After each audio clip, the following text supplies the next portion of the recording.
नगर अभियंत्याचा जो स्टोअर विभाग आहे, महानगरपालिकेचा जो आपला स्टोअर विभाग आहे, परवा दिवशी या ठिकाणी जी काही घटना घडली ती घटना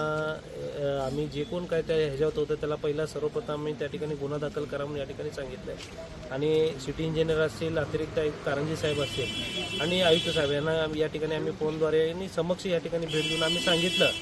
की या ठिकाणी आता कोण जे आत येत असेल तर त्याचे एक वेगळं स्वतंत्र रजिस्टर आणि मास्टर ठेवून या ठिकाणी वेगळे सिक्युरिटीवाले या ठिकाणी ठेवा असं आम्ही या ठिकाणी आता सांगितलं आहे. उद्यापासून या ठिकाणी कायम रजिस्टर आणि सिक्युरिटी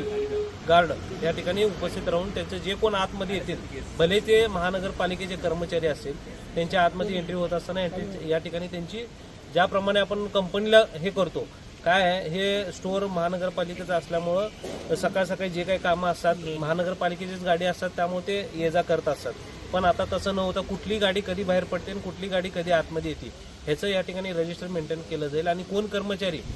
आत येईल आणि कोण कर्मचारी बाहेर जाईल ह्याचं देखील या ठिकाणी नोंदी राहणार आहे. आणि स्टोअर विभागातील आता आपण बघितलं नगर अभियंत्याचं प्रशासन विभागातील काही सामान या ठिकाणी आहे आणि तसंच जे आपण बाहेरून जे कारवाई करतो ती देखील मटेरियल या ठिकाणी आणून इथून दंडाची कारवाई आपण त्यांचं जे काही दंड निघतं आपण त्यांना पावती करून हे सर्व मटेरियल आपण त्यांना संबंधित व्यक्तीला आपण परत देत असतो, त्याच्यावर दंड कारवाई करून.